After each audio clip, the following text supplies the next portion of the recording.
what do you think, what do you feel, or this reaction was typically German. So the longer I was in France, the more German I became. I had to assume the identity I had been trying to escape.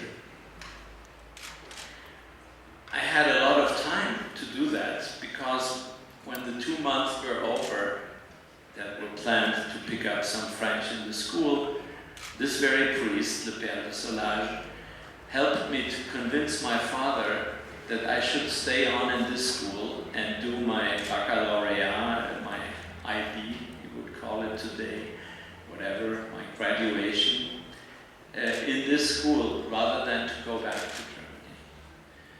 And so at first I stayed 2 years with the Jesuits in Bretagne, and then moved up to Paris for the last year of philosophy.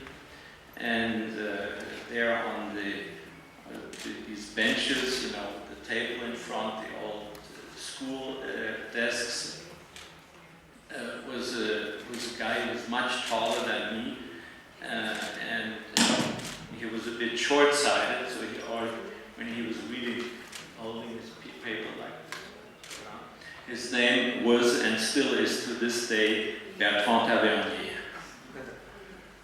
So we encouraged each other that we would become filmmakers, and apparently we did succeed. So back to when Louis-Malle kicked me off his set. By now I had become, in Paris, a very sought-after assistant director. I was supposed to be very tough and very Prussian, and French directors like that, so because they could play Mr. Nice Guy. And I worked a number of films, 4, 5 and more with Louis-Malle, 3 with Jean-Pierre Melville, and 1 with Alain Resnais, the last year in Marienbad. That was my chance because they needed a German-speaking assistant because the movie was shot in Munich. So now Louis had kicked me out, I should do my own movie. Now I had been so eager and ambitious to become a filmmaker that I had not properly lived. I lived from working in the Cinémathèque as a simultaneous translator, thank you very much. And I didn't have any stories to tell. I mean, now I know I could have told the story of my parents, of the war and post-war years and all that. But in the 60s, that's not what I was thinking about. So I came upon this short novel by Robert Musil, El Joven Turles, and I recognized not only the universe of the college, the Collegium, where I had been, but also it was like a metaphor for what had happened in Germany. How a group of people had taken power by intimidating the rest of the population, by designing one group in the population who would be other, those were the Jews, as Basini was in the movie, El Joven Turles. And that finally, in the microcosm of that school, I could somehow speak about that question that in the screening of Night and Fog, I had first wondered, how can such things happen? And I think together with the young Turles, I found out they can happen because there is never a clear line between good and evil. It is not visible. People don't run around with a label good or evil. And good people can do evil, and quite mean people can do good. It is not clear cut. And in every given situation, it's up to us to analyze and to find out which side we belong to. But that in no case we can do like El Joven Turles or the famous writer Ernst Jünger I was talking about, speaking of my last film, which was shown on Sunday, La Mer à l'Aube, La Calma del Mar, that in no case we can pretend to stay outside of society and just watch what's happening. This attitude of the intellectual voyeur is just as guilty as the one of those who actually commit the acts and are active, because he makes it possible. And that apparently had been the role of all the intelligentsia in Germany, all this high culture society that had let happen Hitler and the Nazis. Because when it began, they said, well, they're too vulgar, I'm not going to interfere, I'm just watching to see how far they go. Well, by the time they wanted to interfere, it was too late. They were collectively taken hostage together with the others.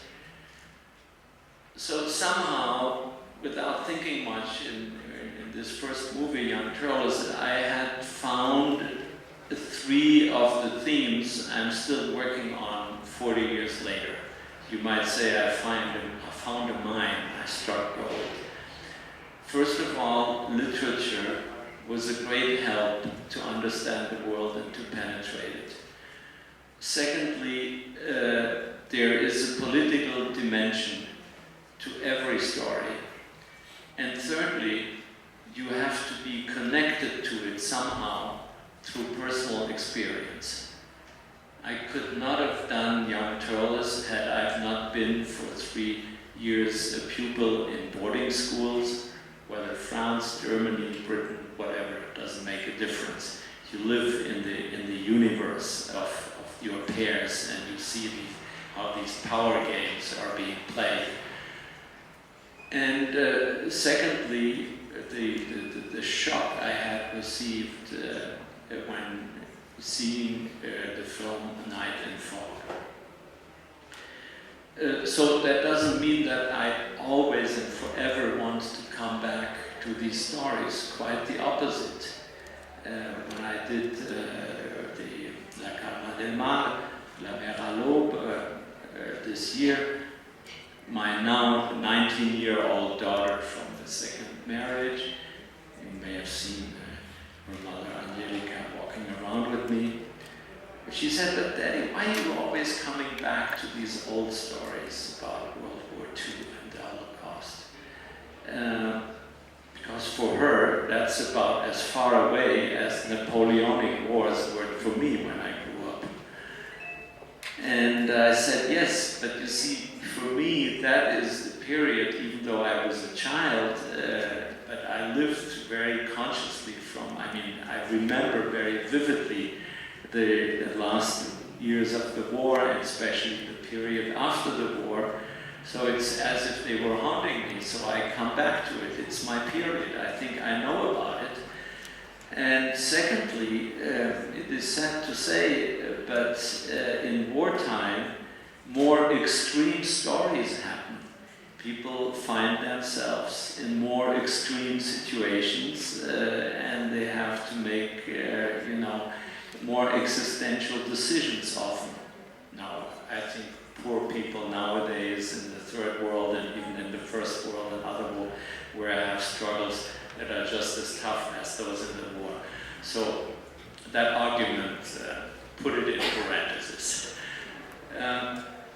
I came back to it, of course, with the tin drum again, and recently, and I came back to it in the film which I'm going to introduce 15 minutes from now, which is called The Ninth Day, and which is actually kind of my belated homage to this priest, Père Le Solar, Picasso.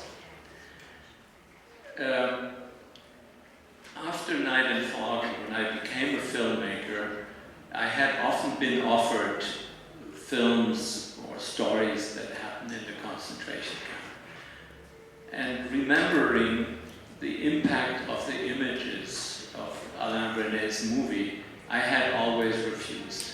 I thought it was obscene and impossible anyhow to stage such extreme circumstances. Years later, the television series Holocaust by Chomsky came out, then came Sophie's Choice, and came Schindler's List, and came The Pianist. And one day I'm being sent once again a diary of a priest in the concentration camp of Dachau.